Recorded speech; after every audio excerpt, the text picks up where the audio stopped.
सर्वसार उपनिषद शांति पाठ। ओम। हे परमात्मा, हम दोनों गुरु और शिष्य का साथ ही रक्षण करो, हम दोनों का पालन करो, हम दोनों साथ ही पुरुषार्थ करें, हम दोनों की विद्या तेजस्वी हो, हम किसी से द्वेष न करें। ओम शांति शांति। सर्वसार उपनिषद। आसार से सार को खोज लेना भी कठिन है, सार में से भी सार को खोजना अति कठिन। जो व्यर्थ है उसमें सार्थक का पता लगा लेना भी आसान नहीं, लेकिन जो सार्थक है उसमें से भी परम सार्थक को चुन लेना करीब करीब असंभव जैसा है। मिट्टी से सोने को खोजने की अपनी मुसीबत मुश्किल है, लेकिन सोने में से भी सोने के सार को, स्वर्ण सार को खोज लेना करीब करीब असंभव है। सर्वसार उपनिषद का अर्थ है जो भी आज तक जाना गया गुह्य ज्ञान है, एजोटेरिक नॉलेज है, उसमें से भी जो सारभूत है, द मोस्ट फाउंडेशनल, वो जो आधारभूत है, जिसमें से रत्ती भर भी छोड़ा नहीं जा सकता, जिसमें छोड़ने को कुछ भी आसार नहीं बचा है, जिसमें शरीर को हमने बिल्कुल ही छोड़ दिया और शुद्ध आत्मा को ही निकाल लिया है, जिसमें सोने में से वस्तु को अलग कर दिया, केवल स्वर्ण के स्वर्णत्व को ही बाहर खींच लिया है, वैसा ये उपनिषद है। इस एक उपनिषद को जान लेने से मनुष्य की प्रतिभा ने जो भी गहनतम जाना है उस सब के द्वार खुल जाते। इसलिए इसका नाम है Sarvasar, the secret of the secrets. गुह्य में भी जो गुह्य है और सार में भी जो सार है। खतरनाक भी है ऐसी बात, क्योंकि जितनी सूक्ष्म हो जाती है विद्या, उतनी ही पकड़ के बाहर भी हो जाती है। सत्य जितना शुद्ध होता है उतनी हमारी समझ से दूर भी हो जाता है। सत्य का कोई कसूर नहीं, हमारी समझ इतनी अशुद्ध है कि जितना हो शुद्ध सत्य उतना हमारे और उसके बीच फासला हो जाता है। हमारी अशुद्धि ही कारण है। इसलिए जितना सूक्ष्मतम सत्य है वो उतना ही हमारे व्यवहार में आने योग्य नहीं रह जाता।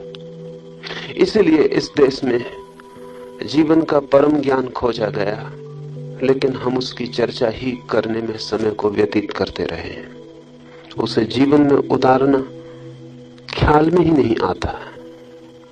उतारना भी चाहे तो कोई राह नहीं मिलती, निर्णय भी कर लो तो पैर उठने के लिए कोई दिशा नहीं सूझती।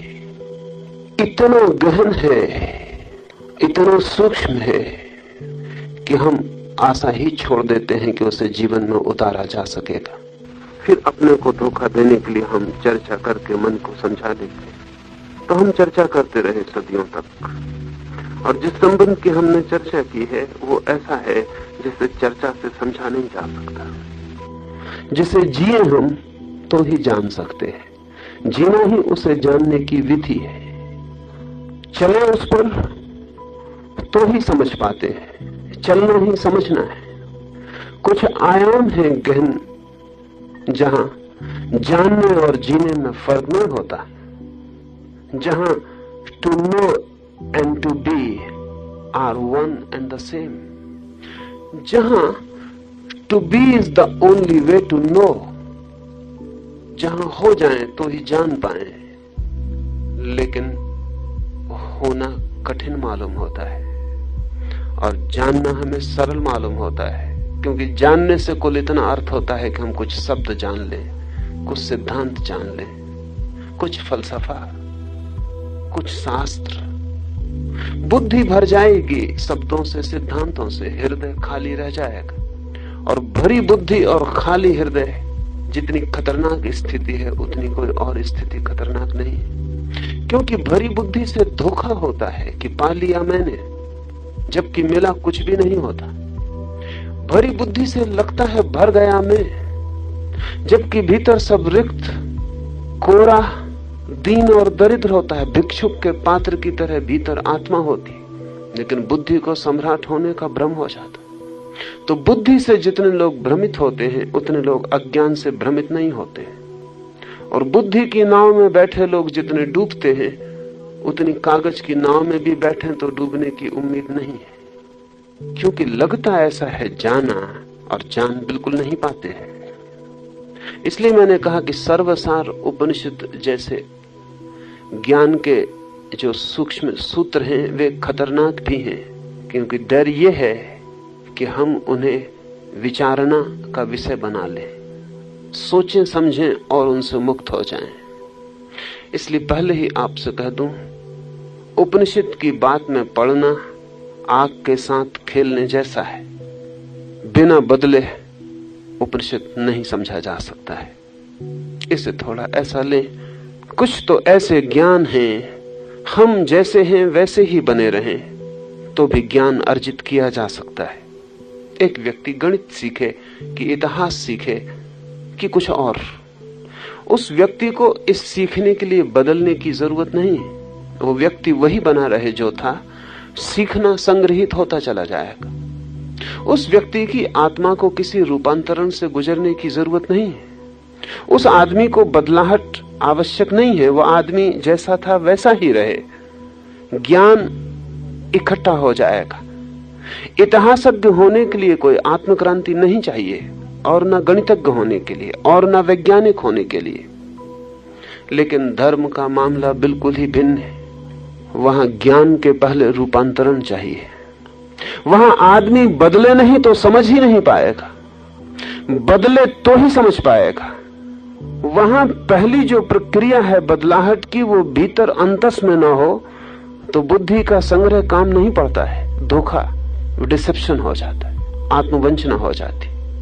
और इसलिए अच्छा है कि आदमी अज्ञानी रह जाए बजाय ज्ञान की वंचना में पड़ने के, क्योंकि अज्ञानी फिर भी विनम्र होता है, ज्ञानी अहंकारी हो जाता है। और अज्ञानी फिर भी भीतर कहीं रोता है और पीड़ित होता है, और ज्ञानी दंभ से अकड़ जाता है। उसके आंसू भी सूख जाते हैं, उसकी प्यास भी बुझ जाती। झूठा पानी भी प्यास बुझाने में समर्थ है। सबने हमने सपने देखे हैं, प्यास लगी है जोर की, और स्वप्न देखा है कि पानी पी रहे हैं और प्यास बुझ गई और रात की नींद टूटने से बच गई। स्वप्न आते ही है नींद को सहारा देने के लिए। आप शायद सोचते होंगे कि स्वप्न नींद में बाधा डालते हैं, तो आपको स्वप्न के विज्ञान का कोई पता नहीं है। शायद आप सोचते होंगे स्वप्न बिल्कुल ना आए तो मैं बड़ी गहरी नींद सोऊंगा, तो आप बड़ी गलती में, आप सो ही ना पाएंगे अगर स्वप्न ना आए। स्वप्न सिर्फ नींद के सहयोगी हैं। जहां भी नींद टूटने के करीब होती है, स्वप्न आपको धोखा देता है और नींद को जारी रखवा लेता है। आपको प्यास लगी है, अगर स्वप्न ना आए कि आप नदी के किनारे पानी पी रहे हैं तो नींद को टूटना ही पड़ेगा। प्यास इतनी जरूरी है।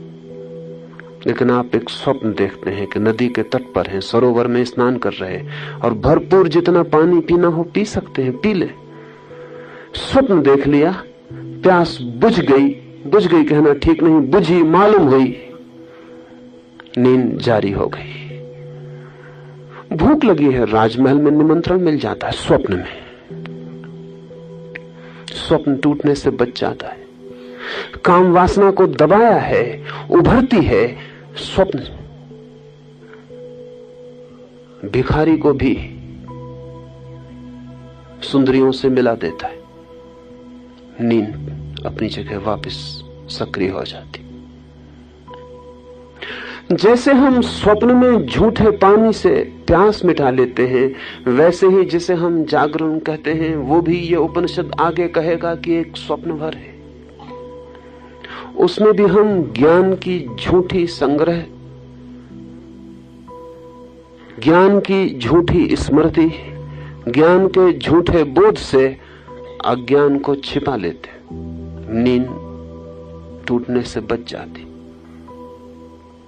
संसार वैसे ही चल जाता जैसे रात नींद चल जाती। जैसे नींद टूटने से कोई जाग जाता है और चेतना दूसरे आयाम में प्रवेश करती है, ऐसे ही जब कोई व्यक्ति संसार की नींद से जाग जाता तो संन्यास फलित होता और चेतना दूसरे आयाम में प्रवेश करती। संन्यास का अर्थ इतना ही है कि कोई व्यक्ति अब संसार को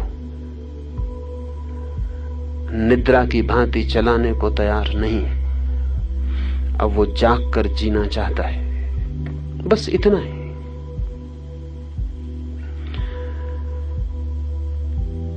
उपनिषद पर चर्चा करके अगर आप ज्ञानी हो जाएं तो मैंने चर्चा की तो गलत किया, आपका दुश्मन हुआ। उपनिषद की चर्चा करके अगर आप आत्मक्रांति पर निकल जाएं तो ही मैंने जो कहा वो हितकर था, कल्याणकर था। मैं जो कहूंगा वो विष बन सकता है, जहर बिल्कुल, अगर उसे आपने चर्चा बनाया और बुद्धि का भोजन बनाया और अपनी नींद को संभाला। मैं जो कहूं वो अमृत भी हो सकता है अगर आप उसे बुद्धि की बात न बनाए, वरन हृदय को बदलने की सामर्थ्य, शक्ति, संकल्प उससे जन्मा। इस पर निर्भर करेगा कि इस सर्वसार उपनिषद के साथ आप क्या करते हैं।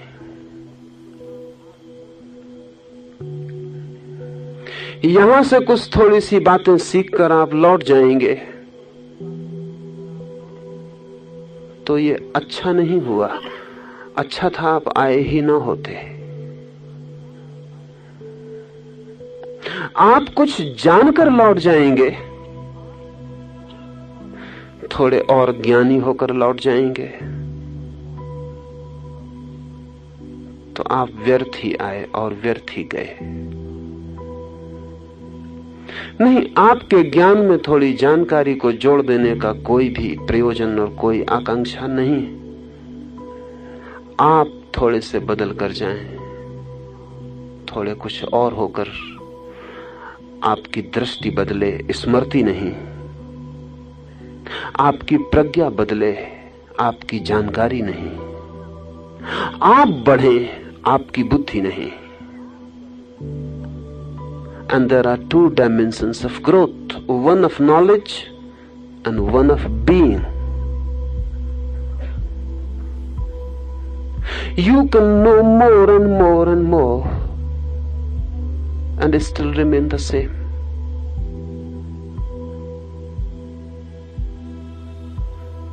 Be more. The being must grow.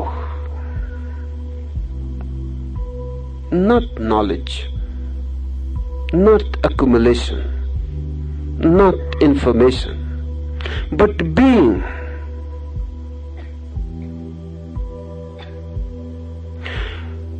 Not knowledge, but consciousness must grow.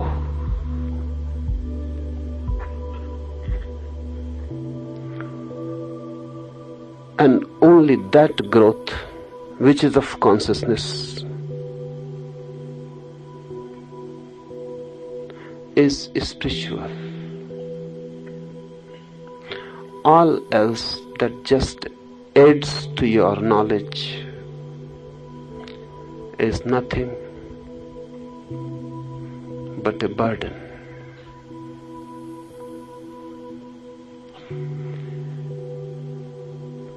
कैसे बढ़ जाए वो जो हमारा स्वरूप है।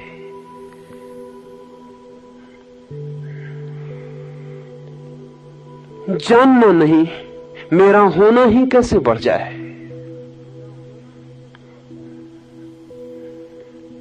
इसलिए उपनिषद मैंने कहा खतरनाक है। It is always dangerous to play with truths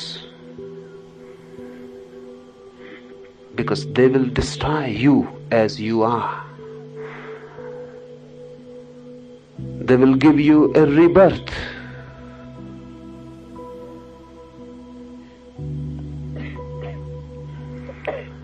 सत्य से जरा भी जूझना खेल नहीं है, खतरा है। क्योंकि सत्य आपको वही नहीं छोड़ेगा जो आप हैं, बदलेगा, तोड़ेगा, मिटाएगा, नया करेगा, नया जन्म देगा। निश्चित ही नए जन्म की पीड़ा है। बिना प्रसव की पीड़ा के नया जन्म कहां? और जब दूसरे को भी जन्म देने में इतनी पीड़ा होती है तो स्वयं को ही जन्म देने में पीड़ा और भी ज्यादा होगी। क्योंकि दूसरे को तो मां जन्म देते वक्त केवल 9 महीने ही पेट में रखती है। हमने अपने आप को अनंत अनंत जन्मों से पेट में रखा हुआ है। We are just pregnant for centuries and centuries and lives, and the birth has not happened. We are just pregnant, just a seed.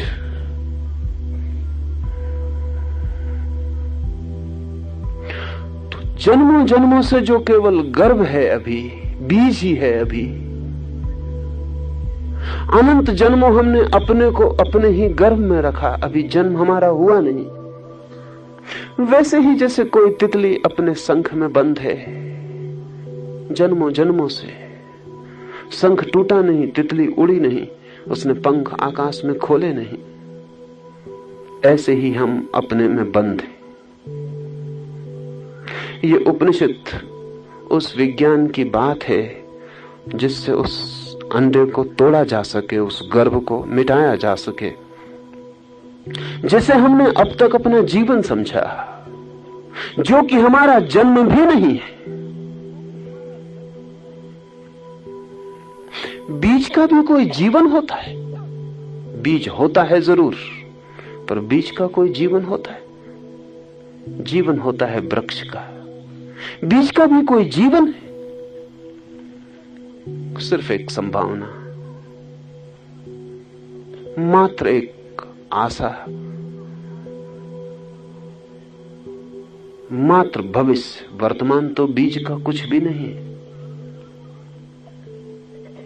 होने की एक क्षमता, जीवन नहीं। जिसे हम जीवन कहते हैं वो केवल एक क्षमता है, एक बंद बीज। जीवन तो होता वृक्ष का, फैलता है खुले आकाश में, छूता है सूरज को, चांद तारों तक पहुंचने के लिए शाखाओं को उठाता है, खिलते हैं फूल, पक्षी बसेरा लेते हैं, गीत भी, तूफान भी, आंधियां भी, धूप बरसात भी, संघर्ष भी, मौत से चुनौती भी, पल पल फिर जीवन है। बीज का भी कोई जीवन है? बीज केवल एक गर्भ है, हम भी एक गर्भ हैं, और पीड़ा बहुत होगी, पीड़ा बहुत होगी। हम सभी चाहते हैं आनंद हो, लेकिन बिना पीड़ा के चाहते हैं, इसलिए आनंद कभी नहीं हो पाता। कौन नहीं चाहता आनंद हो? कौन नहीं भूखा है आनंद का? कौन नहीं खोजी है? रोआ रोआ आनंद ही तो मांगता है, श्वास श्वास आनंद की ही तो आकांक्षा है। वही तो सबकी कामना है, फिर भी आनंद फलित नहीं होता। Because no one is ready to pay the price. कीमत चुकाने कोई भी तैयार नहीं।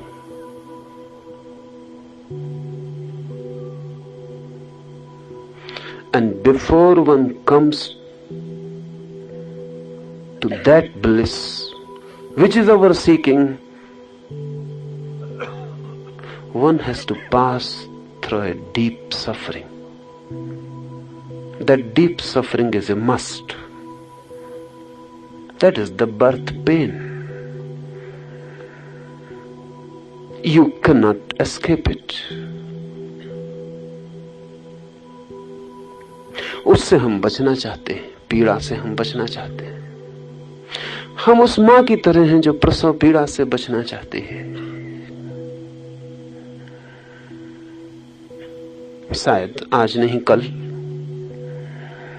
जमीन पर मां की प्रसव पीड़ा बंद हो जाएगी। बच्चे बिना प्रसव पीड़ा के पैदा होने लगेंगे, होने लगे हैं।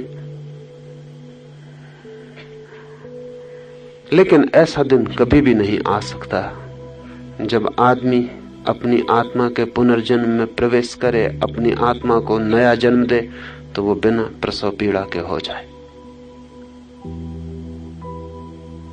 पर एक और मजे की बात है कि अगर मां बिना प्रसव पीड़ा के बच्चे को जन्म दे, तो जो लोग भी सारे जगत में चेष्टा करते हैं कि किसी तरह मां की पीड़ा बच जाए बच्चे को जन्म देने में, उन्हें अभी एक सत्य का कोई पता नहीं है। वो जल्दी पता लगेगा। और अक्सर हमें सत्यों का तब पता लगता है जब चीजें हमारे हाथ के बाहर हो जाती। तब उन्हें पता लगेगा कि जो मां बच्चे को बिना किसी पीड़ा दिए जन्म दे देगी, वो अपने मां बनने की गहराई से भी थोड़ी वंचित हो जाएगी। अगर बच्चे को ऐसे ही जन्म दिया जा सके बिना किसी पीड़ा के, तो मां भी जन्म पाने से बच जाएगी, वंचित रह जाएगी। वो मां भी ना बन पाएगी, क्योंकि जब बच्चे को जन्म दिया जाता है पीड़ा में, तो वो पीड़ा बन जाती है खाई, और उसी खाई के किनारे मां का शिखर खड़ा होता है। जब हम खाइयों से बचते हैं तो शिखरों से भी बच जाते हैं। अगर हम ये चाहें कि हिमालय के पास जो कंदराएं हैं उनको तो हम साफ कर दें, हटा दें, और शिखरों को बचा लें, गौरी शंकर बच जाए, तो हम पागल हैं। हमें जीवन के तर्क का कोई पता नहीं। शिखर होते ही इसलिए हैं कि खाइयां होती हैं, खड्ड होते हैं। असल में शिखर और खड्ड संयुक्त थे।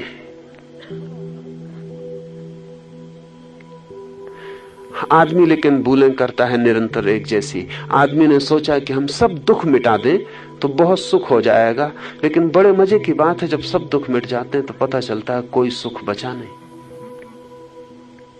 क्योंकि वे संयुक्त थे। इसलिए अक्सर देखने में आता है कि गरीब आदमी से भी ज्यादा दुखी हो जाता है अमीर आदमी। गरीब समाजों से ज्यादा पीड़ित हो जाते हैं समृद्ध समाज। आज पश्चिम की तकलीफ यही है कि उन्होंने बहुत से दुख मिटा लिए जिनकी वजह से हम दुखी हैं। उन्होंने वे सब दुख मिटा लिए इस आशा में, बड़ी मेहनत की उन्होंने कि जिस दिन दुख न होंगे उस दिन सुख ही सुख बच जाएंगे। दुख मिट गए, पता चला कि उन्हीं के साथ वे सुख भी मिट गए। खाइयां मिट गई, शिखर भी मिट गए। रातें तो मिट गई, साथ में दिन भी मिट गए। कांटे तो हमने झाड़ के साफ कर दिए गुलाब के पौधे से, लेकिन हम कांटे झाड़ने में लगे रहे। जब हमने ऊपर नजर उठाई तो पाया कि फूल भी गिर चुका है। वो उन कांटों के साथ ही होता था। वे संयुक्त थे।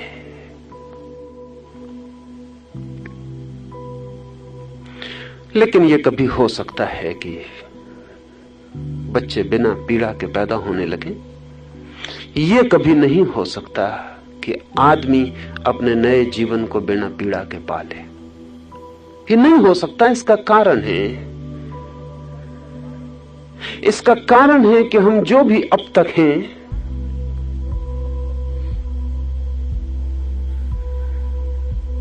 उसे तोड़ना पड़ता है, उसे मिटाना पड़ता है, उसे हटाना पड़ता है नए के लिए जगह बनाने को।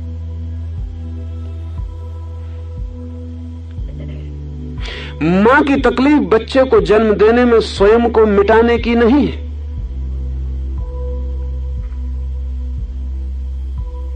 मां की तकलीफ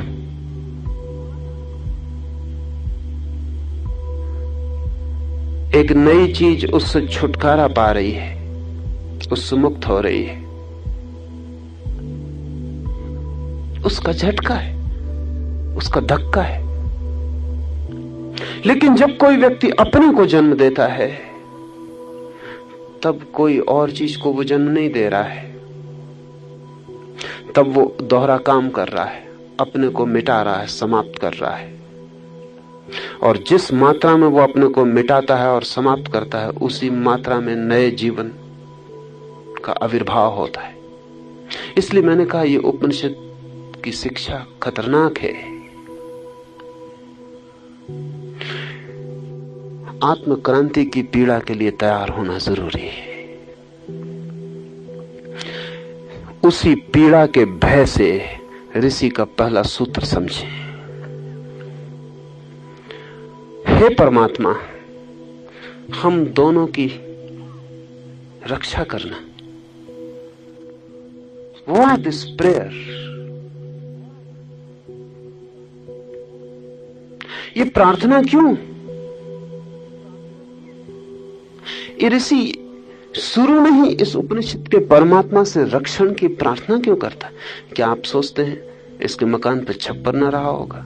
क्या आप सोचते हैं इसके पास रोटी नहीं थी कि ये भूखा मर रहा था? कि इसके पास कपड़े न थे? ये रक्षण किस बात का? ये किस बात की रक्षा के लिए आकांक्षा की जा रही? और ये शुरू में ही ये पहला सूत्र ही रक्षा के लिए।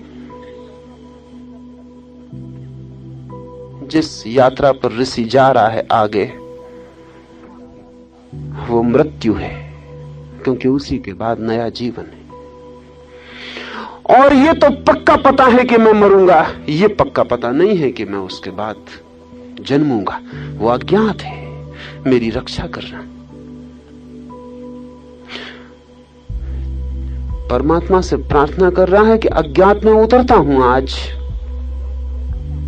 खतरा साफ है, मौत दिखाई पड़ती है। बीज को मौत ही दिखाई पड़ती है, वृक्ष कैसे दिखाई पड़ सकता है? टूटेगा, इतनी दिखाई पड़ता है, मिटेगा। लेकिन वृक्ष भी होगा, और वे फूल जो कभी खिलेंगे उनका कैसे कल्पना भी कैसे हो सकती है बीज को? वे गीत जो इस वृक्ष के आसपास जन्मेंगे, और वे बांसुरियां जो इसके आसपास गूंजेंगी और बजेंगी, और वे हवाओं के झोंके जो इस वृक्ष के पत्तों से सरसरा के गुजरेंगे, उन सबका इस बीज को कैसे पता हो सकता है? वसंतों की इसे अभी क्या खबर? और वर्षा में जब बूंदें इस वृक्ष के ऊपर गिरेंगी, इस बीज को उनकी क्या खबर? इस बीज को इतना ही पता है कि मैं मिटूंगा। इतना ज्ञात है, शेष अज्ञात है। इसलिए यह प्रार्थना, हे प्रभु, हम दोनों का, गुरु का, शिष्य का रक्षण करना। यह और बड़े मजे की बात है कि दोनों के लिए प्रार्थना की गई है, गुरु के लिए भी और शिष्य के लिए भी। शिष्य के लिए होती समझना आसान था, गुरु के लिए भी है।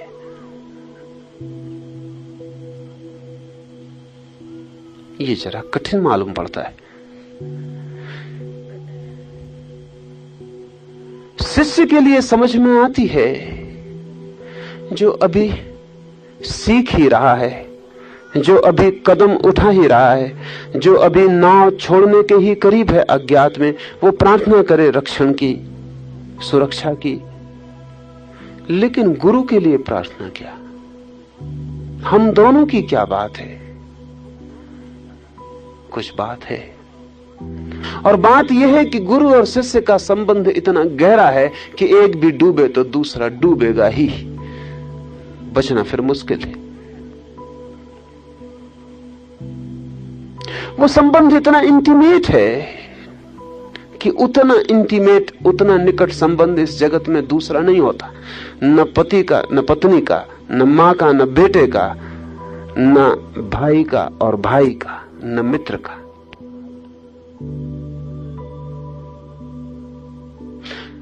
The relationship of the master and the disciple is the most intimate relationship possible.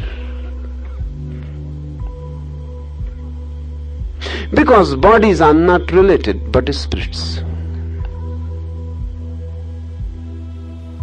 All relationships are bodily. Even the mother and son is just a physical relationship.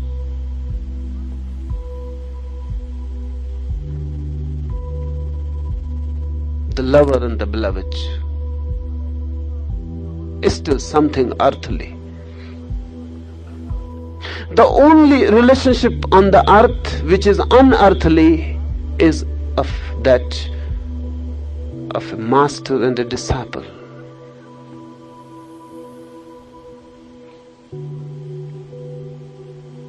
So if the disciple is last, the master is last.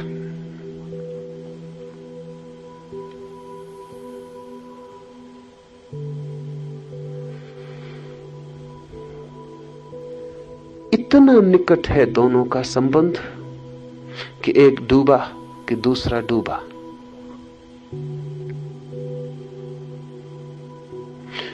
इसलिए प्रार्थना ऋषि करता है हम दोनों को, शिष्य को, गुरु को, दोनों। इसमें और गहरी बातें हैं। इसमें ऋषि ये भी कह रहा है कि गुरु का ऐसा कुछ अर्थ नहीं है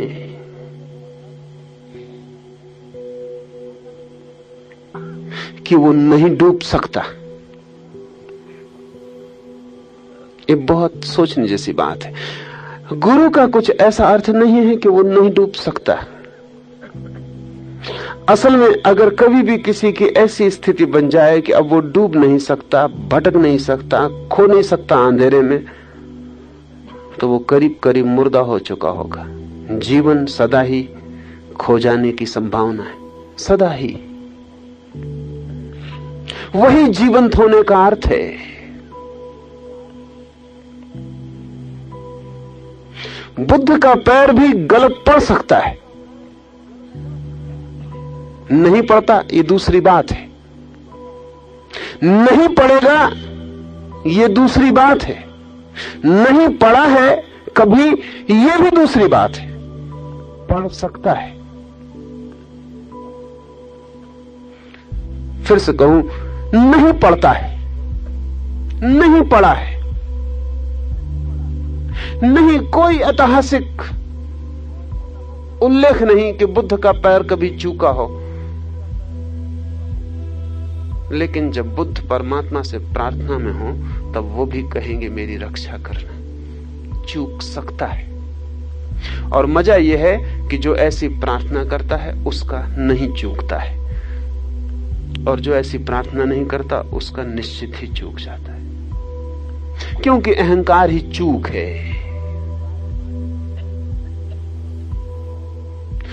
One is never safe with the ego.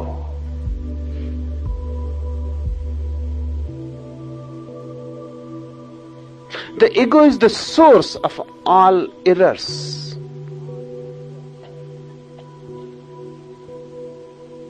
So to feel that one is saved already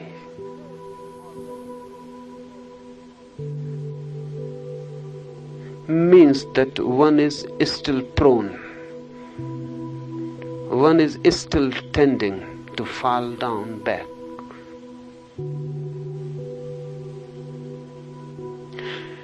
इसलिए गुरु और शिष्य हम दोनों की ही तो रक्षा करना।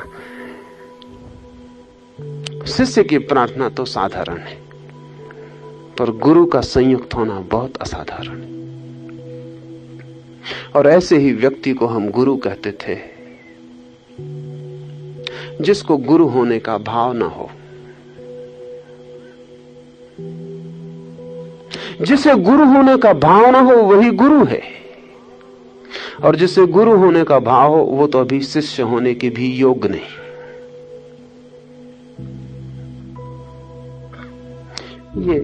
ये प्रार्थना कहती है इस ऋषि को ये भी पता नहीं कि मुझे क्या रक्षा की जरूरत है। मैं तो जानता हूं, मैं तो पा लिया हूं, मैं तो पहुंच गया हूं, मैं तो दूसरों को पहुंचा रहा हूं, तो मुझे क्या रक्षा की जरूरत है।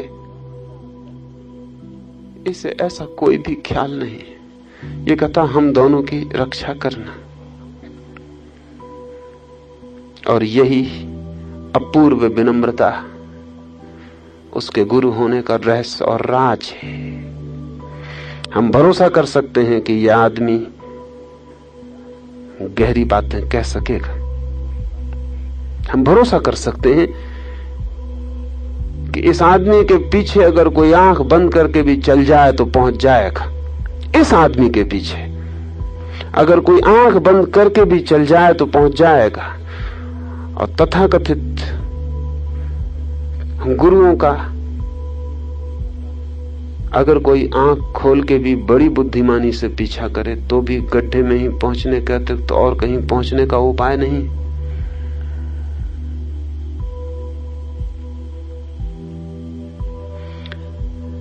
गुरु है वो व्यक्ति जिसे अब ख्याल भी नहीं रहा कि मैं भी हूं।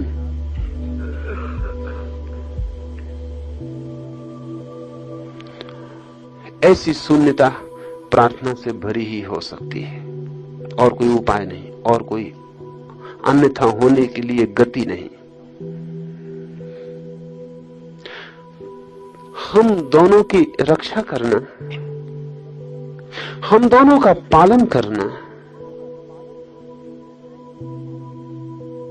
रक्षण काफी नहीं है मालूम होता। पालन की बात भी है। रक्षण में नहीं आ गई क्या पालन की बात? नहीं, रक्षण तो बिल्कुल आध्यात्मिक बात है। रक्षण आध्यात्मिक बात है। उसमें तो सिर्फ इस बात की तरफ प्रार्थना है कि हमें कुछ भी पता नहीं उस जगत का जहां हम चल पड़े। शिष्य को तो पता है नहीं, गुरु भी कहता है मुझे भी क्या पता है। अद्भुत रहे होंगे ये लोग, क्योंकि गुरु बनना हो तो पहले तो दावा करना ही पड़ता है कि मुझे पता है।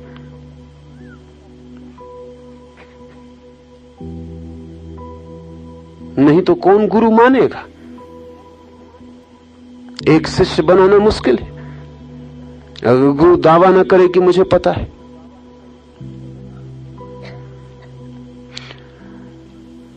ये गुरु कहता है क्या मुझे भी तो कुछ पता नहीं। रक्षण करना, अज्ञात की तरफ चल पड़े हैं, खोल दी है नाव उस सागर में जिसका नक्शा हाथ में नहीं। दूसरी तरफ किनारा भी है, ये भी सिर्फ सपनों में देखा है, विजन्स में। ये भी आकांक्षा ही है, पता नहीं दूसरा किनारा होता भी है या नहीं होता। ये किनारा छोड़ते हैं जो हम जानते थे और उस किनारे की तरफ जा रहे हैं जिसका हमें कोई भी पता नहीं है। शिष्य की बात बिल्कुल ही ठीक है, लेकिन गुरु भी कहता है मेरी भी रक्षा करना। गुरु को तो पता होना चाहिए दूसरा किनारा। ये थोड़ा जटिल है। असल में दूसरे किनारे का नाम है अज्ञात, द अननोन। दूसरे किनारे का अर्थ ही है कि जो कभी भी ज्ञात नहीं होता। हम कितना ही जान लें फिर भी अनजाना रह जाता है।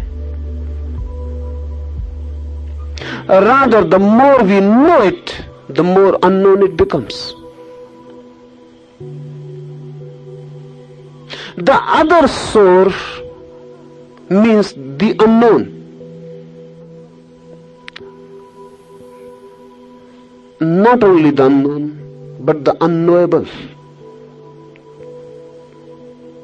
नहीं, जो अज्ञात है वो तो जाना भी जा सकता है, लेकिन अज्ञेय, अननोएबल,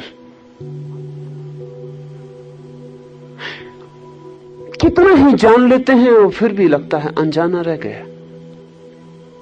कितना ही पहचान लेते हैं फिर भी पहचान नहीं बनती।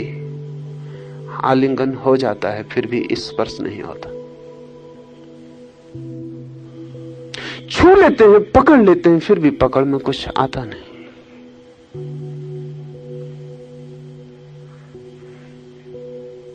This is the mystery.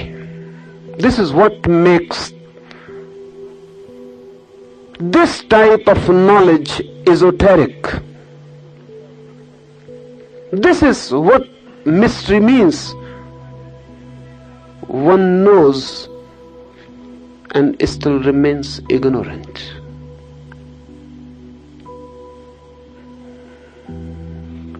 जान लेता व्यक्ति फिर भी जानता हूं ऐसी कोई अस्मिता भीतर निर्मित नहीं होती।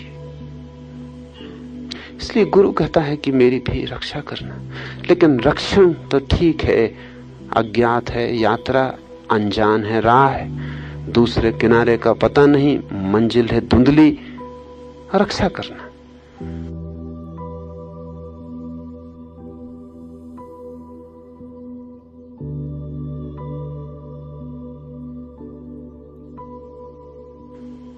दूसरे सूत्र में कहता है हम दोनों का पालन भी करना। क्यों? पालन तो बिल्कुल ही शरीर के तल की बात है, लेकिन कारण है प्रार्थना के लिए। और कारण यह है जो व्यक्ति भी परम सत्य की खोज में निकलता है वो अपने इस अहंकार को भी छोड़ देता है कि मेरा पालन मैं करता हूं। क्योंकि जिसको ये ख्याल है कि मेरी रोटी मैं कमाता हूं और मेरा मकान मैं बनाता हूं और मेरे वस्त्र मेरे हैं और मेरे शरीर को मैं चलाता हूं और अगर मैं फिक्र न करूं तो सब मिट जाएगा, ऐसा व्यक्ति बहुत मूढ़ता में जी रहा है। और ऐसा व्यक्ति चाहे तो संसार में मजे से यात्रा कर सकता है, लेकिन सत्य की ओर यात्रा नहीं कर सकता। इसलिए ऋषि कहता है हमारा पालन भी तुम ही करना, क्योंकि अब से हम कर्ता भी न रह जाएंगे। अब से हम ये भाव भी नहीं रख सकेंगे कि हम अपना, कम से कम अपना पालन करने वाले। हम तो बहुत मजेदार लोग, हम अपना पालन तो करते नहीं, दूसरों तक का करते हैं। ये ऋषि कहता है हमारा पालन भी अब हमारा नहीं होगा, अब तू ही समझ, अब तू ही जान, अब तू रखेगा जैसा वैसा रहेंगे। अब तू बचाएगा तो ठीक और मिटाएगा तो ठीक। अब तेरी मर्जी ही हमारा जीवन है। तो अब हम वो कर्ता का भाव भी छोड़ते हैं।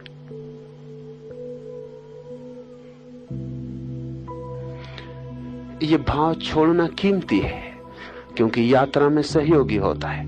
असल में जो कर्ता के भाव से बंधा है उसकी नाव इसी किनारे से बंधी रहेगी, दूसरे किनारे की तरफ वो बढ़ नहीं सकता।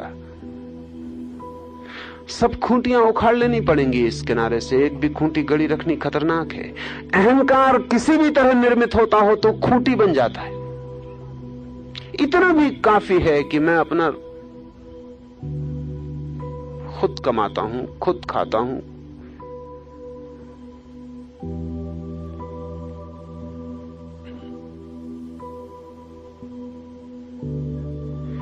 ऋषि कहता है हमारा पालन भी, हम दोनों का पालन करना, हम दोनों साथ ही पुरुषार्थ करें। एक तो ज्ञान है जो गुरु शिष्य को देता है, जैसा विश्वविद्यालय में होता है, विद्यालय में होता है। ज्ञान एक संग्रहित राशि है, गुरु जानता है, विद्यार्थी नहीं जानता है। गुरु विद्यार्थी को ट्रांसफर करता है, देता है, हस्तांतरित करता है।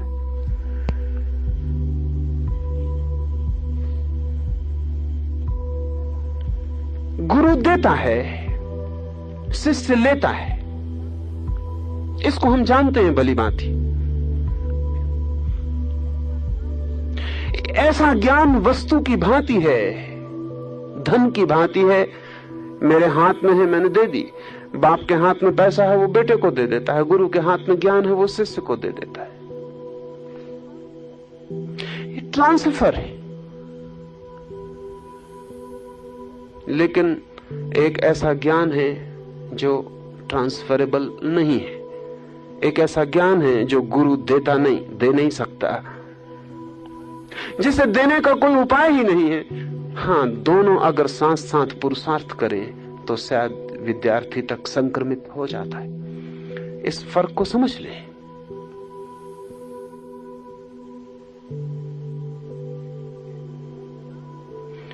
एक ज्ञान है जो हम सब जानते हैं, जो जाता है, मिलता है, कोई दे देता है। मैं जानता हूं, आप नहीं जानते, मैं आपको दे देता हूं, आप भी जान जाते। निश्चित ही ऐसा ज्ञान शब्द का होगा, ऐसा ज्ञान ऊपरी होगा। जो शब्द से दिया जा सके वो शब्द से ज्यादा गहरा नहीं हो सकता। उसका वजन उतना ही होगा जितना शब्द का होता है, उसका मूल्य भी उतना ही होगा। और जरूरी नहीं कि जो मैंने आपको दिया वो मैं जानता था, वो मुझे किसी ने दिया होगा। मैंने आपको दे दिया, आप किसी और को दे देंगे। इसलिए अज्ञानी भी काफी ज्ञान का लेन देन करते हैं, काफी करते हैं। और जब काफी जोर से सर्कुलेट होता है ये ज्ञान, तो ऐसा लगता है समाज बहुत ज्ञानी होता जा रहा। हम इसी तरह के ज्ञान में जी रहे हैं इस सदी में, क्योंकि ज्ञान बहुत सर्कुलेट होता है। जो लोग अर्थशास्त्र समझते हैं वो मतलब समझते हैं। अगर हमारे पास यहाँ 1000 रुपए हों और सब अपने अपने खीसे में रखे बैठे रहें तो 1000 ही होंगे। लेकिन अगर काफी लेन देन चले, 10 रुपए में आपसे लूं, आप उससे लें, वो इसको दे उसको दे, तो यहाँ 1000 रुपए में लाखों का काम हो जाएगा। सर्कुलेशन। तो अर्थशास्त्री कहते हैं कि money must continue to circulate just like blood in the body. नहीं तो थोड़ी रह जाती। धन अगर चले ना तो थोड़ा मालूम पड़ता है। जो समाज धन को जितना ज्यादा चलाता है उतना ज्यादा धनी मालूम पड़ता है। मुसलमान गरीब रह गए क्योंकि इस्लाम ने एक बहुत कीमती बात शुरू में पकड़ ली कि ब्याज पाप है। अब जब ब्याज पाप होगा तो मनी का सर्कुलेशन बंद हो जाता, धन की गति बंद हो जाती। तो मुसलमान जमीन पर गरीब रह गया क्योंकि उसने कष्ट कर लिया कि ब्याज नहीं लेना। अगर ब्याज नहीं लेंगे तो धन रुक जाएगा, क्योंकि धन चलेगा कैसे? ब्याज के सहारे चलता है, यात्रा करता है, एक खीसे से दूसरे, दूसरे से तीसरे। 1 रुपया 1000 रुपए हो जाते हैं घूम के। अमेरिका सबसे ज्यादा धनी है क्योंकि सबसे ज्यादा धन का गति है, जोर से चलता है। रुपया चले जोर से तो गरीब भी अमीर मालूम पड़ते हैं, रुपया न चले तो अमीर भी गरीब है। हमारे मुल्क के कई अमीर बिल्कुल गरीब है, रुपया चलता ही नहीं, वो तिजोरी में गड़ा के उसके ऊपर बैठे हुए।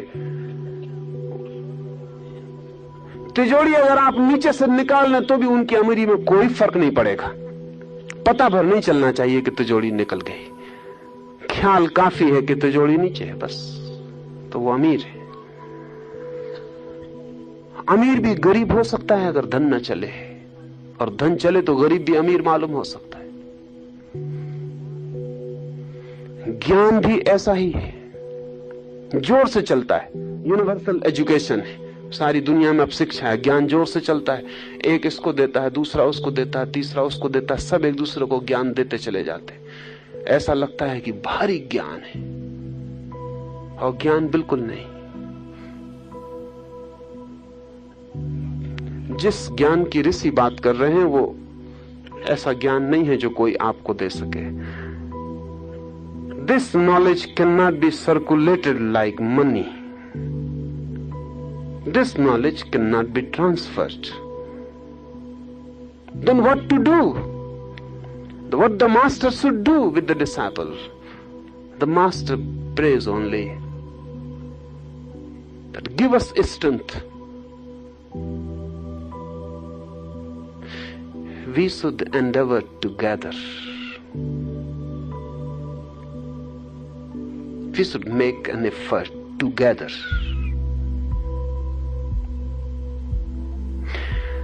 गुरु कहता है हम दोनों साथ ही पुरुषार्थ कर सकें, बस इतनी कृपा चाहिए। हम दोनों साथ जिएंगे, साथ ध्यान करेंगे, साथ प्रार्थना करेंगे, साथ पूजा करेंगे, साथ उठेंगे बैठेंगे, मौन में, शब्द में, विचार में। हम साथ होंगे। तेरी आकांक्षा में, तेरे प्रयास में, तेरे पाने की दौड़ में हम साथ ही स्वप्न देखेंगे, साथ ही गीत गाएंगे, साथ ही चुप होंगे, साथ ही हम सूरज को देखेंगे, साथ ही रात के आकाश के तारों को। हम साथ होंगे। इसको सत्संग कहा है। हम साथ होंगे। शायद इस साथ होने में वो जो नहीं दिया जा सकता सीधे सीधे, उसका देना हो जाए। वो जो नहीं दिया जा सकता सीधे हाथों से, वो शायद परोक्ष में पीछे से चुपचाप यात्रा कर जाए। जो शब्द में नहीं कहा जा सकता शायद मौन में उतर जाए। जो नहीं दिया जा सकता सिर्फ साथ रहने से शायद संक्रमित हो जाए।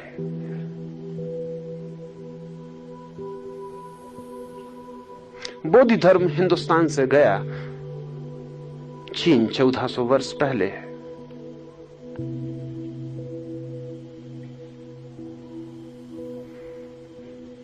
उसका शिष्य हुइनेंग वर्षों तक बोधि धर्म के साथ था।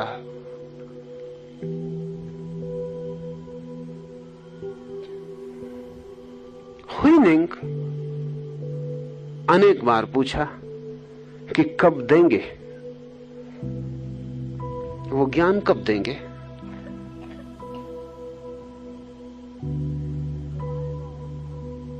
कब आएगा वो क्षण जब मेरी झोली भर देंगे। घूम रहा हूं पीछे तुम्हारे, समय बीता जाता, जीवन का कोई भरोसा नहीं है। बोधि धर्म हंसता और कुछ भी ना कहता। धीरे धीरे हुइनेंग ने पूछना भी छोड़ दिया। पूछने में कोई सार भी न था, वो आदमी सिर्फ हंसता था।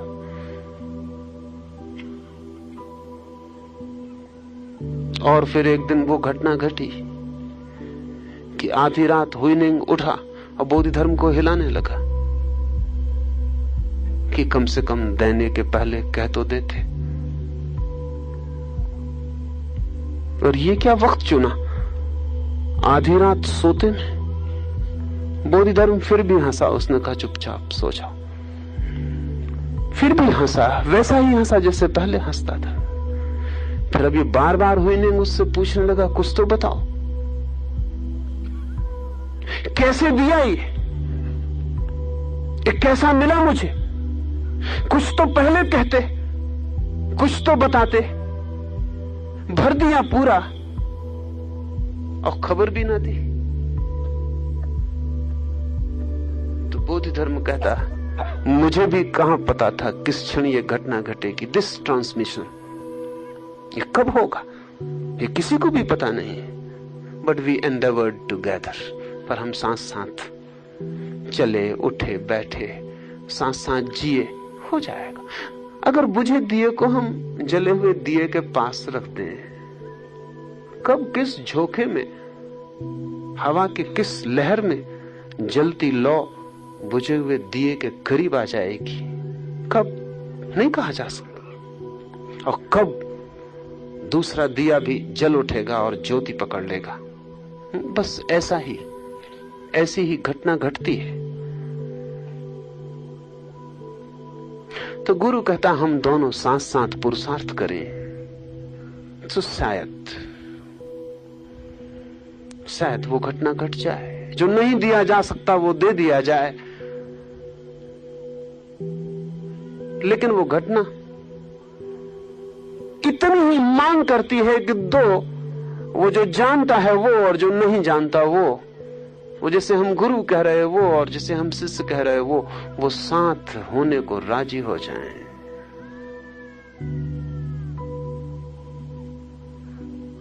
गुरु से सीखना नहीं पड़ता, गुरु के साथ होना काफी है। पर सीखना सरल और साथ होना मुश्किल। सीखने में तो हम बहुत दूर खड़े होकर सीख लेते हैं, निकट आने की कोई जरूरत नहीं होती। साथ होने के लिए बहुत निकटता चाहिए, एक आंतरिकता चाहिए, एक भरोसा, एक ट्रस्ट, एक गहरी श्रद्धा, एक प्रेम, एक पागलपन। किसी को अपने से भी ज्यादा अपने निकट मानने की क्षमता चाहिए, तो ट्रांसमिशन होता है। अब वो बुझा हुआ दिया डरा हुआ दूर दूर रहे और जले हुए दिए के पास भी ना आए, और अगर जले हुए दिए की लपट कभी उसके पास जाए तो लपट से डर के और दूर सरक जाए तो कठिन हो जाता है। तो गुरु कहता है इतना ही, ऋषि कहता है इतना ही, हम दोनों साथ ही पुरुषार्थ करें वो ये नहीं कहता कि शिष्य पुरुषार्थ करे, इतना ही उचित था, नहीं इतना ही काफी था। सभी गुरु शिष्य से कहते हैं मेहनत करो, श्रम करो। कोई गुरु नहीं कहता कि हम दोनों साथ ही पुरुषार्थ करें, क्योंकि ध्यान रहे शिष्य का निकट होना ही काफी नहीं, गुरु का निकट उपलब्ध होना उससे भी ज्यादा जरूरी है। बुझे हुए दिए की लौ बिल्कुल पास भी आके बैठ जाए, लेकिन जले हुए दिए की लौ अकड़ से भरी हो और हवा के झोंके में झुकती ही ना हो,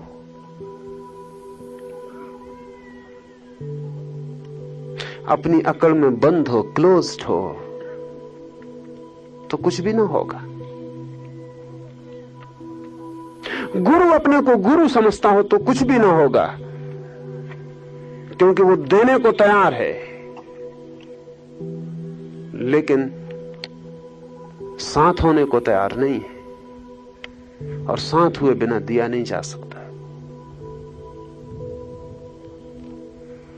इसलिए हम पुराना साधक जब खोजने जाता था तो जिस जगह वो अपने गुरु के पास रहता था उसको कहते थे Gurukul, the family of the master.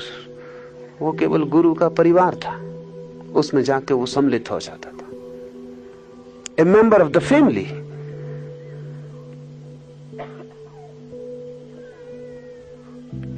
इकट्ठा हो जाता था, एक हो जाता था।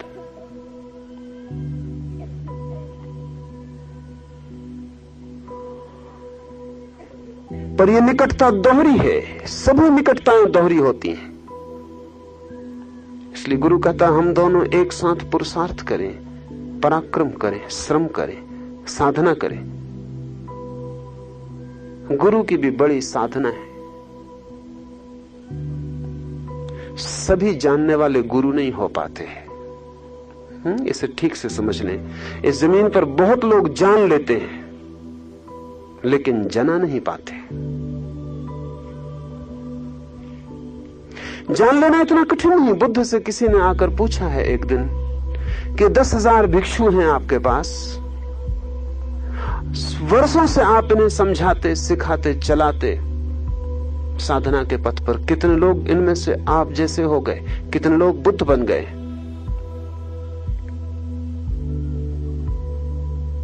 स्वभावतः प्रश्न बिल्कुल उचित है। बुद्ध की परीक्षा है इसमें कि कितने लोगों को बुद्ध बनाया। बुद्ध ने कहा इनमें बहुत लोग बुद्ध हो गए हैं। तो उस आदमी ने पूछा एक भी दिखाई नहीं पड़ता। तो बुद्ध ने कहा क्योंकि वे गुरु नहीं है, because they are not teachers. To be a Buddha is one thing, but to be a master is something plus.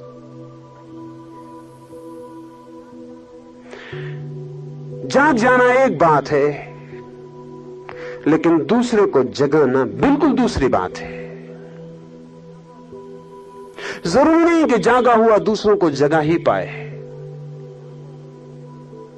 क्योंकि जागे हुए को भी अगर दूसरे को जगाना हो तो वहीं आके उतर के खड़ा हो जाना होता है जहां दूसरा खड़ा है, उन्हीं अंधेरी घाटियों में, उन्हीं लोगों के निकट जो भटक रहे हैं, उन्हीं का हाथ हाथ में लेकर। कई बार तो उसे उस यात्रा पर भी थोड़ी दूर तक उनके साथ जाना पड़ता है जहां सिवाय नरक के और कुछ भी नहीं। अगर मैं आपका हाथ पकड़ के थोड़ी दूर आपके साथ चलूं तो ही इतना भरोसा पैदा होता है कि कल अगर मैं अपने रास्ते पर आपको लेके चलने लगूं तो आप मेरे साथ चल पाएं। शिष्य के साथ गुरु को चलना पड़ता है ताकि गुरु के साथ शिष्य चल पाए। और बहुत बार गुरु को ऐसे रास्ते पे चलना पड़ता है जिस पे उसे नहीं चलना चाहिए था। जिसे बदलना है उसके पास आना जरूरी है।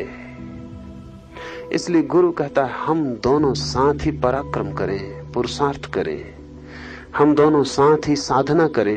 एक साधना है सत्य को जानने की और एक बिल्कुल दूसरी साधना है सत्य को संक्रमित करने की। अलग, बिल्कुल अलग। जैनों ने फर्क किया है। केवली उसे कहते हैं जैन जिसने परम ज्ञान पा लिया।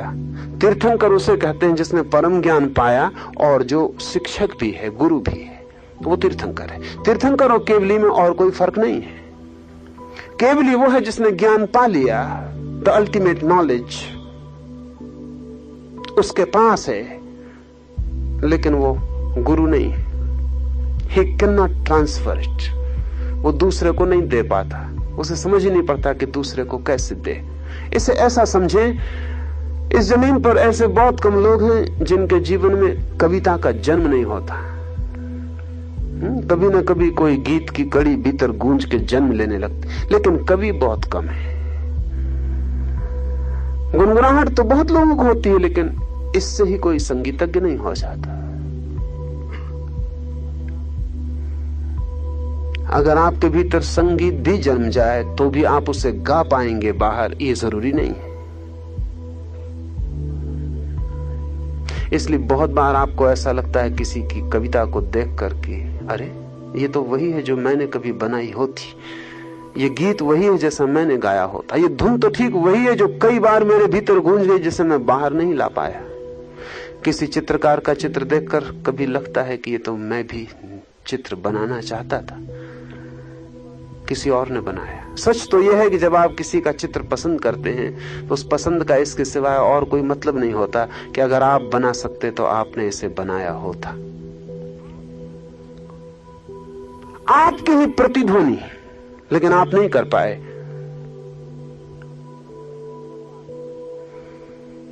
बहुत बार सत्य तो ज्ञात हो जाता है, ज्ञान का आविर्भाव होता है, जन्म होता है, लेकिन उसे दूसरे तक कैसे पहुंचाएं, हाउ टू कम्युनिकेट इट, कैसे दूसरे तक संवादित करें। To know truth is not so difficult as to communicate it. Communication is a greater difficulty.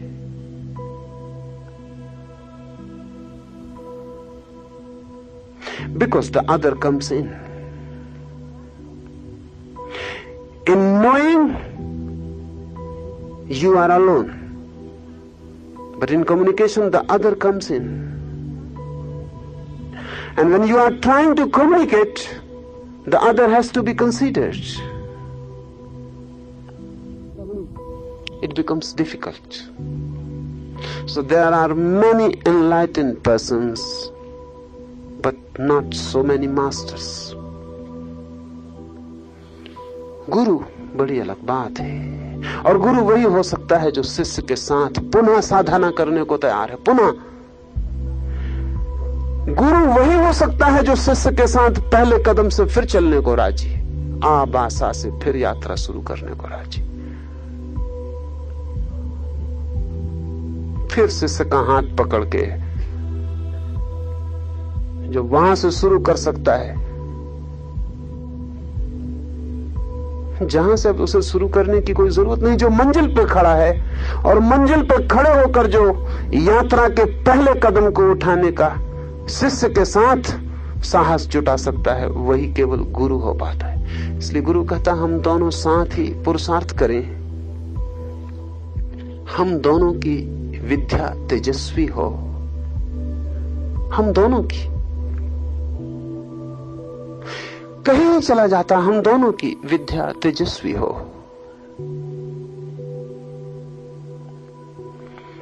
एक मजे की बात, बहुत बार तो ऐसा होता है कि गुरु खुद शिष्य को समझाते दफे पहली दफा बहुत सी बातें समझ पाता है, पहली दफा।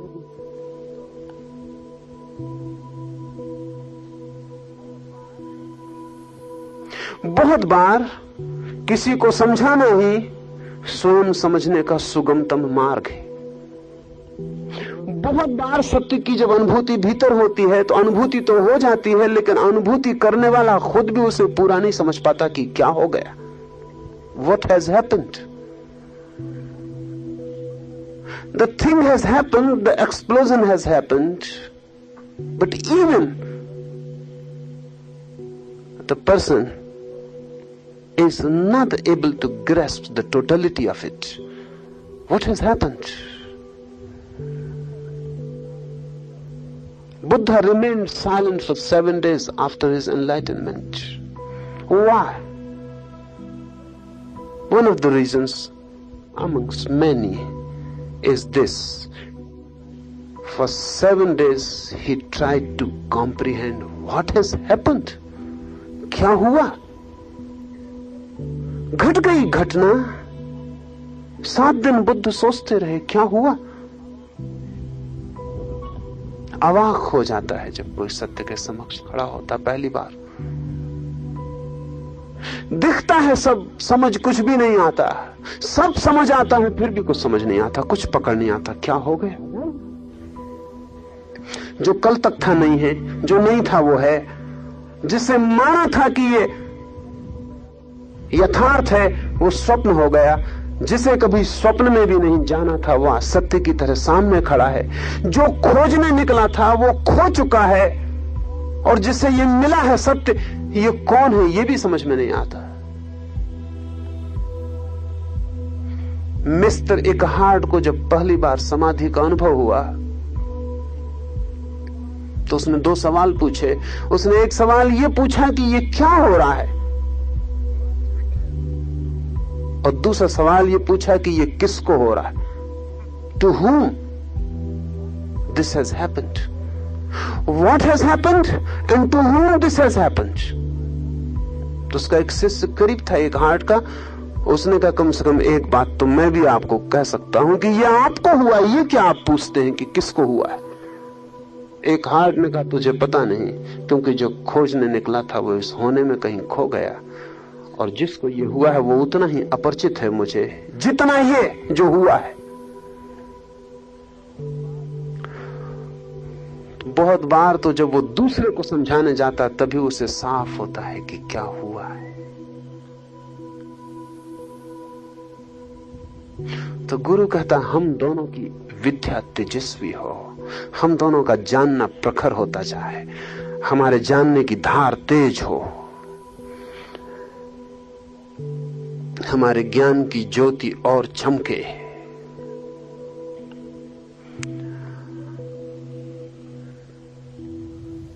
ये चमकती ही चली जाए। ऐसा कोई क्षण नहीं आता जहां परमात्मा से ये कहा जा सके बस अब काफी है। ऐसा कोई क्षण आता ही नहीं कि जब कोई परमात्मा से कह सके कि बस अब चाहो तो मेरी बुद्धि को जंग मारो चलेगा। नहीं, ऐसा कोई क्षण आता ही नहीं। विद्या ऐसी तलवार है जिस पर धार रखी जा सकती है, अनंत अनंत धारें, और फिर भी और कुछ चमकने को सदा शेष रह जाता है। यही अनंतता है, यही असीमता है। इसलिए गुरु अभी भी कहता है हम दोनों की विद्या तेजस्वी हो। असल में गुरु ये कहता है कि कोई कारण नहीं है मानने का कि मैं ज्ञानी हो गया हूं। अभी भी ज्ञान चाहिए, अभी भी अज्ञान है। शायद जो जानता है उसे जितना अज्ञान दिखाई पड़ता है उतना अज्ञानी को नहीं दिखाई पड़ता है। अभी भी है,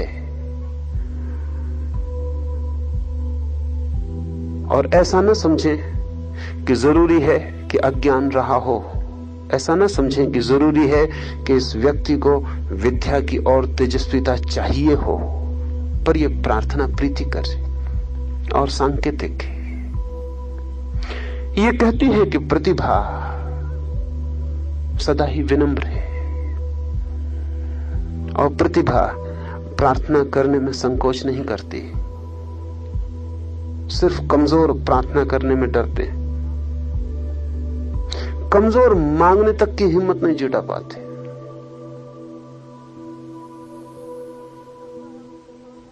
जिससे सब कुछ मिल सकता है उसके सामने भी वैसे खड़े रहते हैं जैसे उनके पास सब कुछ है।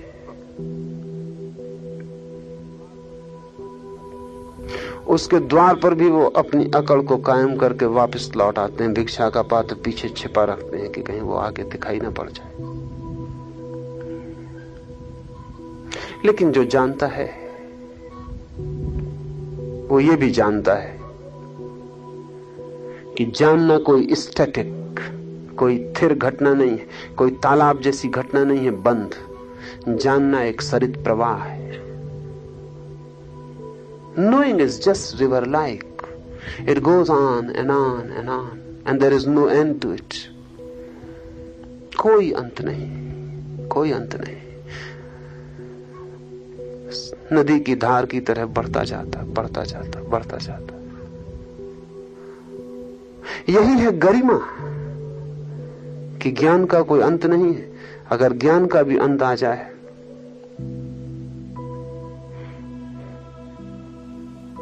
तो ज्ञान मुर्दा हो जाएगा। ज्ञान का फूल खिलता ही जाता, खिलता ही जाता। ऐसा समझें कि खिलता ही जाता, और पखरियां और पखरियां, और ऐसा कोई क्षण नहीं आता जिस क्षण हम कह सकें कि ये फूल हो गया। ये सदा कली ही रहता है। कितना ही खिल जाए फिर भी कली रहता है।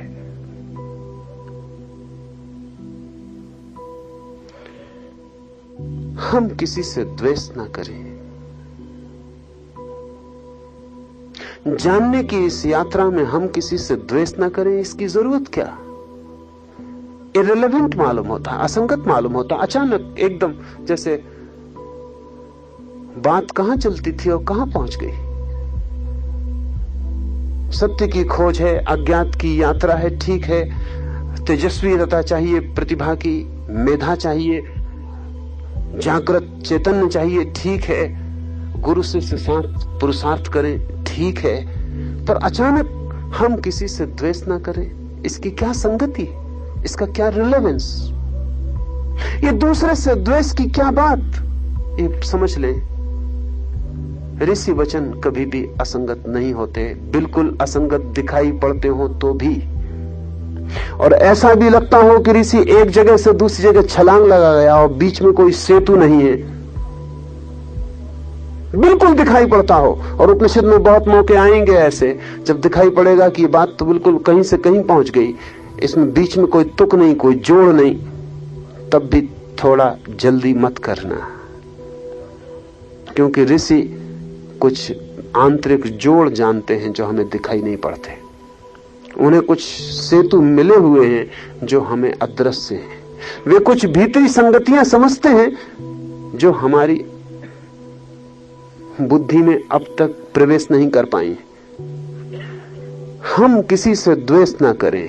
असल में जब भी कोई आदमी किसी भी चीज की खोज पर जाता है तो अक्सर दूसरे के द्वेष के कारण जाता है, दूसरे की ईर्ष्या के कारण जाता है। सत्य की खोज तक में आदमी दूसरे की ईर्ष्या में जा सकता है। ज्ञान की आकांक्षा भी दूसरे की ईर्ष्या और प्रतिस्पर्धा हो सकती है। एक मित्र मेरे पास 8 दिन पहले ही आए थे। वो कहने लगे कि बड़ी अशांति रहती है, बड़ी बेचैनी रहती है, ये परमात्मा को कैसे पाया जाए। मैंने उनको कहा कि ये अशांति किस कारण रहती है। परमात्मा की कोई प्यास है भीतर इसलिए अशांत है, कोई पीड़ा है भीतर कि वही है जीवन का मूल्य, वही है अर्थ, उसको नहीं पाए तो व्यर्थ है, ऐसी कोई प्रतीति है। कोई स्वाद मिला है जीवन में कभी परमात्मा की, उस स्वाद की याददाश्त पीछा करती है, खींचती है, बुलाती है। फिर किसी झरोके से कभी दर्शन हुए हैं उसके, थोड़े बहुत ही सही, दूर से ही सही, कि फिर अब उसे भूलना मुश्किल हो गया और बार बार वही झरोखा ख्याल में आता है कि वहीं कैसे पहुंच जाएं। उन्होंने कहा ये कुछ भी नहीं। जब आपको मिल सकता है तो मुझे क्यों नहीं मिल सकता।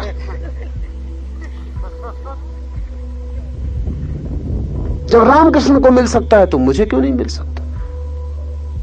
और जब रमन को मिला तो मेरा ही क्या कसूर है। तो आप सब लोगों की बातें सुन सुन के ही बेचैन। ऐसे न मुझे कोई स्वाद है न कोई प्यास है, मुझे ये भी पक्का भरोसा नहीं आता कि है भी या नहीं है।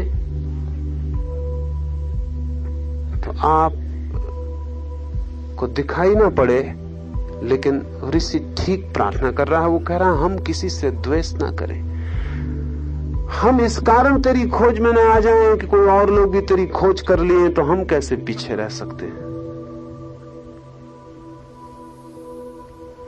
हम सब एक दूसरे से प्रतिस्पर्धा में लगे, मकान और फर्नीचर की ही नहीं, परमात्मा की भी। अगर मनुष्य जाति के इतिहास से 100 नाम अलग कर दिए जाएं तो हमें ईश्वर का ख्याल ही शायद भूल जाए। वो 100 लोग हम में बड़ी ईर्ष्या जगाते हैं, एक बुद्ध पैदा हो जाता है और हमारे प्राण बड़े संकट में पड़ जाते हैं कि अगर इस आदमी को मिल गया तो मैं कैसे पीछे रह सकता हूं। तो हम पहले तो सब उपाय करते हैं कि इसको मिला नहीं, वो हमारी तरकीब है, सेल्फ डिफेंस। पहले तो हम सब उपाय करते हैं कि मिला नहीं। एक दिन मैंने देखा यह आदमी बिल्कुल गुस्से से देख रहा था। एक दिन मैंने देखा कि ये बहुत बढ़िया सुस्वादु भोजन कर रहा था।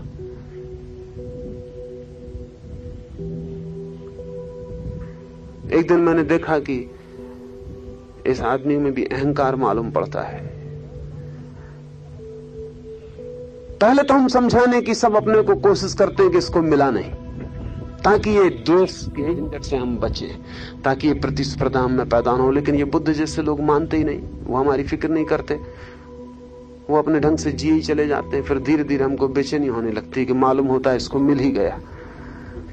हम सब उपाय कर लिए, इसको कोई फिक्र नहीं होती, लगता है इसको कुछ मिल ही गया। हम पत्थर मार के जांच कर लेते हैं, जहर पिला के जांच कर लेते हैं, सूली लगा के जांच कर लेते हैं, हम सब कर लेते हैं। फिर हमें शक बढ़ने लगता है। फिर एक दिन हमें लगता है कि नहीं, इसको मिल गया। तब तत्काल हमारी दौड़ शुरू होती है कि अब हमें कैसे मिल जाए। सत्य की खोज में भी लोग द्वेष से जाते हैं, ये सोच के कठिनाई मालूम होगी, लेकिन यही है सच। वहां भी ईर्ष्या है। हम दूसरे को धनी तो देख ही नहीं सकते, दूसरे को ज्ञानी भी नहीं देख सकते।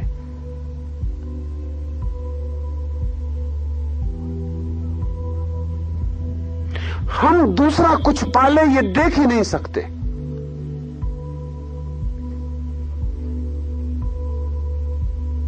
तो ऋषि कहता है हम किसी से द्वेष ना करें। ये असंगत नहीं, बहुत संगत है। क्योंकि जो द्वेष से जा रहा है परमात्मा की तरफ, वो द्वेष से और कहीं भी पहुंच जाए, परमात्मा तक नहीं पहुंच पाएगा। द्वेष से धन तक पहुंचा जा सकता है, कोई कठिनाई नहीं। सच तो ये कि बिना द्वेष के धन तक पहुंचा ही नहीं जा सकता। संसार में कोई भी यात्रा करनी हो तो प्रतिस्पर्धा अनिवार्य है, और जितना जहर हो आपकी प्रतिस्पर्धा में, उतने शायद आप सफल हो जाएं। दूसरे से जितनी ज्यादा गहन ईर्ष्या हो, जलन हो, उतनी आपके पैरों में ताकत आ जाती। लेकिन परमात्मा की तरफ नहीं, क्योंकि जिसे अभी दूसरा दिखाई पड़ रहा है, उसे परमात्मा दिखाई नहीं पड़ सकेगा। और जो अभी दूसरे के ज्ञान से आनंदित नहीं होता, उसे अभी ज्ञान की प्यास भी पैदा नहीं हुई। एक और तरह का आदमी भी है जो बुद्ध के पास जाके इस फिक्र में नहीं पड़ता कि इसको मिला या नहीं मिला। जो इस चिंता में नहीं पड़ता कि इसको मिला या नहीं मिला, वो इस चिंता में भी कभी नहीं पड़ता कि इसको अगर मिला है तो मुझे मिलना चाहिए। नहीं, वो बुद्ध की सुगंध से आह्लादित होता है, वो बुद्ध के संगीत से प्रभावित होता है, वो बुद्ध को देखकर आश्वस्त होता है, ईर्ष्या से नहीं भरता। बुद्ध को देखकर वो आश्वस्त होता है। वो कहता है कि ठीक है, जो प्यास मेरे भीतर थी, इस आदमी में वो सागर तक पहुंच गई, तो मैं अपनी प्यास का पीछा कर सकता हूं भरोसे के साथ। वो बुद्ध को देख के एक श्रद्धा को उपलब्ध होता है, इस श्रद्धा को कि असंभव भी संभव है, इस श्रद्धा को कि जो बहुत दूर है वो भी बहुत पास है। बुद्धत्व तो बहुत दूर है, लेकिन बुद्ध हमको पास है। उनके चरण तो हाथ में लिए ही जा सकते हैं, और अगर बुद्ध के चरण हाथ में लिए जा सकते हैं तो आज नहीं कल बुद्धत्व भी पास आ सकता है। इस श्रद्धा को तब द्वेष नहीं है कोई, तब सिर्फ धन्यवाद है, अनुग्रह। इसमें भी कि किसी का फूल खिल गया तो वो अनुग्रहित होता है, क्योंकि उसे अपनी कली का भी ख्याल आ गया, स्मरण आया अपना, अपनी सुध आई, सुरती जगी। तब जो यात्रा है वो द्वेष की यात्रा नहीं है, वो बड़े आनंद की, बड़े प्रेम की, दूसरे से असंबंधित यात्रा है। इसलिए ऋषि कहता हम किसी से द्वेष न करें।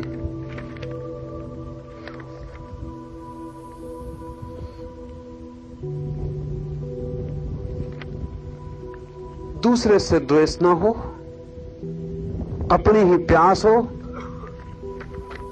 तो मनुष्य अत्यंत सरलता से उस जगह पहुंच जाता है जहां जाके वो कह सके ओम शांति, जहां वो कह सके कि सब शांत हुआ, सब विराम को उपलब्ध हुआ, सब आनंद हुआ। ये उपनिषद का सूत्र।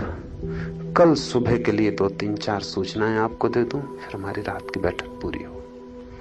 एक तो पहली सूचना पूरे शिविर के लिए,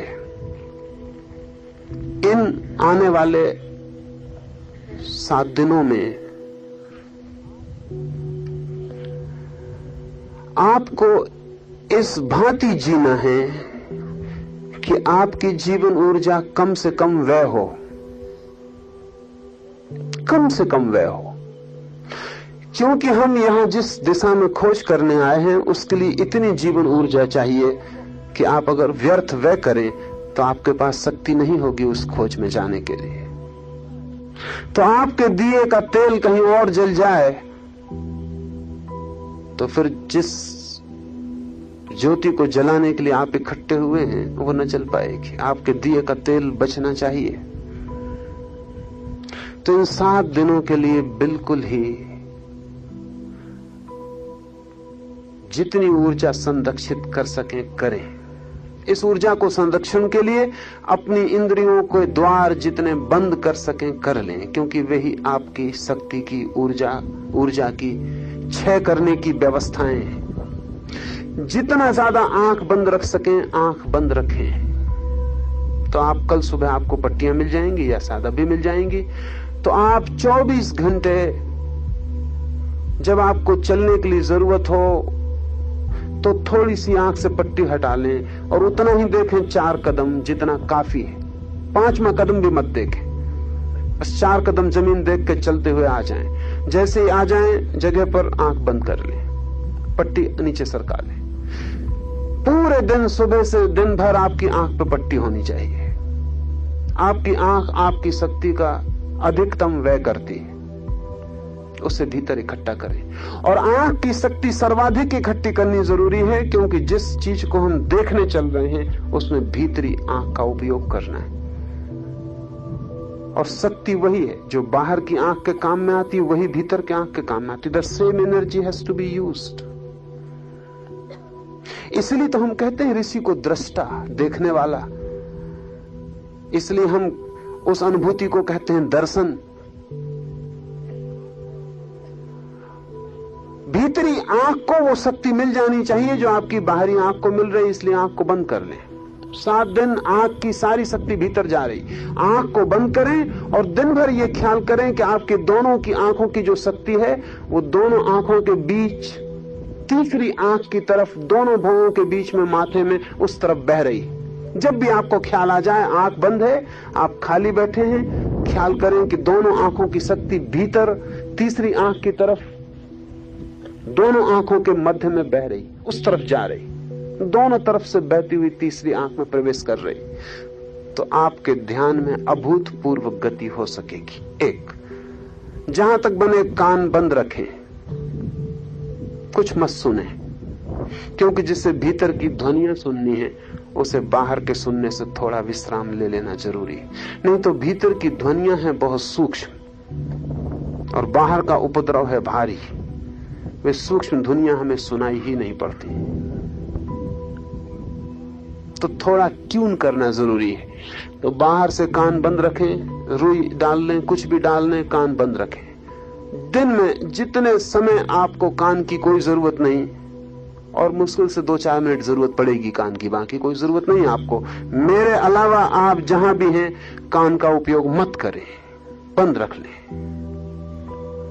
और पूरे समय ख्याल रखें कि कुछ भीतर तो नहीं हो रहा है जो सुना जा सके। बस जस्ट ए रिमेंबरिंग कि कुछ भीतर तो नहीं है जो सुना जा सके। और आपकी कान की ऊर्जा भीतर की तरफ बहनी शुरू हो जाएगी और आपको ध्यान में भीतर की ध्वनियां सुनाई पड़ सकेंगी और भीतर के दृश्य दिखाई पड़ सकेंगे। कान, आंख और आपके ओंठ, तीसरी चीज, ओंठ बंद रखें। कम से कम बोलें, न बोलें, इससे बेहतर और कुछ नहीं। बिल्कुल न बोलें, चुप रहें। क्योंकि कान और आंख के मामले में तो आपको मैं कह सकता हूं आप मुक्त हैं। अगर चाहें तो खुली रखें, चाहें तो कान खुले रखें, नुकसान आपका ही होगा सिर्फ। लेकिन ओंठ के मामले में आप दूसरे को भी नुकसान पहुंचाते, इसलिए ओंठ के मामले में तो आप ट्रेसपास करते। बोलें तो बिल्कुल नहीं, क्योंकि सुनना देखना आपकी मर्जी। जिसको जहां जाना जो करना हो कर सकता है। अगर आप ध्यान करने आए हैं तो बंद रखें। अगर आप ऐसी भूले भटके गलती से आ गए हैं तो आपकी मर्जी। लेकिन अगर आप भूले भटके भी आ गए तो भी बोलने की आज्ञा आपको नहीं है, क्योंकि उसमें आप दूसरे पर हमला करते हैं। जब आप बोलते हैं तो दूसरे को भी नुकसान पहुंचाते हैं। तो कृपा करके बोलना तो बिल्कुल नहीं है। यहां कई लोग इसलिए आ गए होंगे कि उन्हें बहुत सी बातचीत जो वो अपने गांव में नहीं कर पाते होंगे, या शिकार नहीं मिलते होंगे, विक्टिम्स, वो उनको इधर मिल जाएंगे, उनसे वो बातचीत कर लेंगे। यहां बातचीत बिल्कुल नहीं चलेगी। कैंपस बिल्कुल चुप और सन्नाटे में होना चाहिए। आप जहां हैं आपके कमरे में सन्नाटा होना चाहिए, न गाना, न गीत, न बात, न चीत, कुछ भी नहीं। 7 दिन चुप रहें। जिंदगी भर बात की है, क्या पा लिया? फिर 7 दिन के बाद जिंदगी भर करना, या और ज्यादा जिंदगी इरादा हो तो बहुत ज्यादा जिंदगी करते रहना। लेकिन 7 दिन मेरी मान लें और बातचीत बंद कर दें। हो सकता है जो बोल बोल के नहीं जाना जा सका वो अबोल में झलक मिल जाए और शक्ति इकट्ठी हो तो हम ध्यान में गहरे उतर सकें। ये 3 तो बिल्कुल बंद रखने हैं आपको। और चौथा, ध्यान में हम यहाँ काफी श्रम करेंगे, इसलिए बाहर आप जितना शारीरिक श्रम कम करें उतना अच्छा है। घूमने घामने मत जाएं कि इस स्पॉट को देखना, उस स्पॉट को। आप थक के यहाँ लौटेंगे, फिर मुझसे आके कहते हैं कि ध्यान में कुछ हुआ नहीं। यहाँ आप बिल्कुल ताजे लौटें, क्योंकि यहाँ काफी श्रम करना है।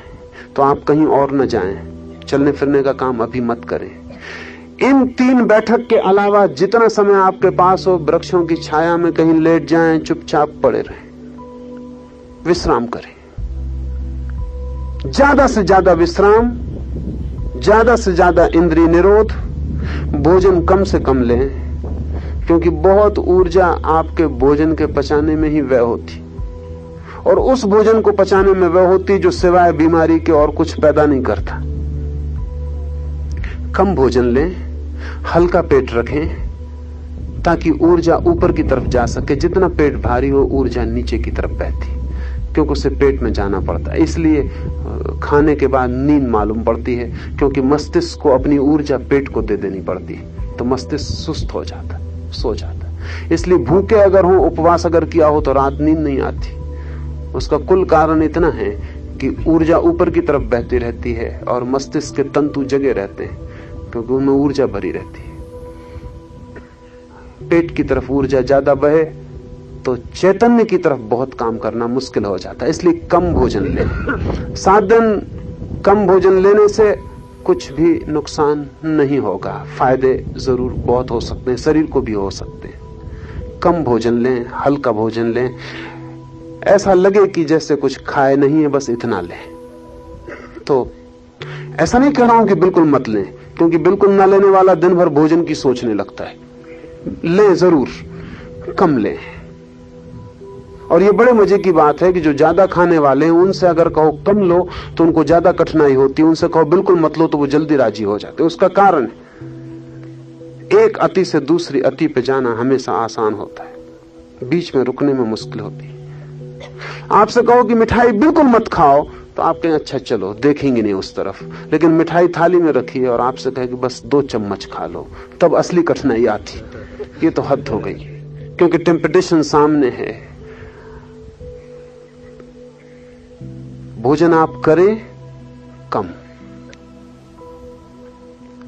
ये आपके 7 दिन के लिए सामान्य व्यवस्था।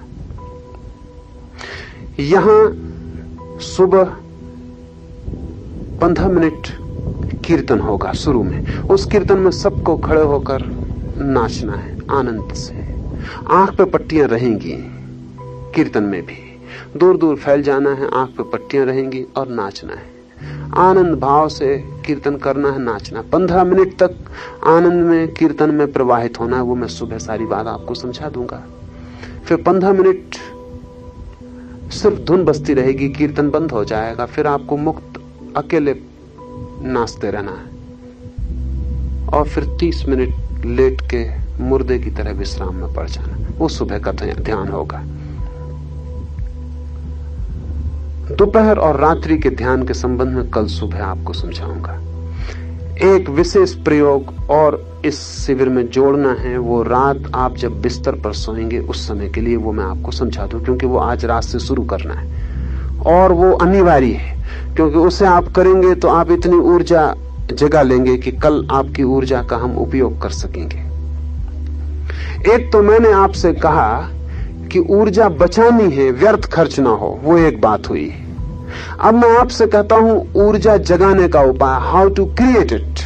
अभी मैंने आपसे कहा कि कैसे जो आपके पास है उसको खर्च ना करें ताकि वो बच जाए, और अब आपको दूसरी बात कहता हूं कि कैसे उसे भीतर पैदा करें। मनुष्य के पास जितनी भी ऊर्जा है वो आमतौर से साधारण दैनंदिन कामों में खर्च होती है। अगर उसमें से कुछ बच जाती है तो वो बची हुई आपके सेक्स सेंटर पर, आपके काम केंद्र पर इकट्ठी हो जाती है। वही बची हुई ऊर्जा आपको काम वासना में जगाती है, उत्प्रेरित करती है। इसलिए बहुत से लोग कम भोजन करें तो ब्रह्मचर्य को साधना आसान हो जाता है, क्योंकि ऊर्जा ज्यादा पैदा नहीं होती। इसलिए काम केंद्र को अतिरिक्त ऊर्जा पैदा न होने के कारण मिलती ही नहीं। लेकिन वो ब्रह्मचर्य का धोखा है, उसमें ब्रह्मचर्य में कोई बहुत सार नहीं है। वो केवल जरूरी ऊर्जा से नीचे तल पर जीने के कारण होता है। 30 दिन आप भोजन न करें तो आपको पुरुष है तो स्त्री में रस चला जाएगा, स्त्री है तो पुरुष में रस चला जाएगा। लेकिन वो रस इसलिए नहीं चला गया कि आप बदल गए, वो रस केवल इसलिए चला गया रस के लिए काम में आती थी वो अब पैदा ही नहीं हो रही। 30 दिन बाद आपको 3 दिन भोजन दिया जाए तो 30 दिन का उपवास जो पैदा कर पाया वो 3 दिन का भोजन मिटा देगा। आप वापस अपनी जगह खड़े हो जाएंगे। काम केंद्र पर आपकी अतिरिक्त ऊर्जा इकट्ठी होती है, एक बात। और दूसरी बात, काम केंद्र ऊर्जा पैदा करने का डायनामो है मनुष्य के भीतर, समस्त प्राणियों के भीतर। जो सेक्स सेंटर है, काम केंद्र है, वो हमारे भीतर शक्ति को पैदा करने का यंत्र है।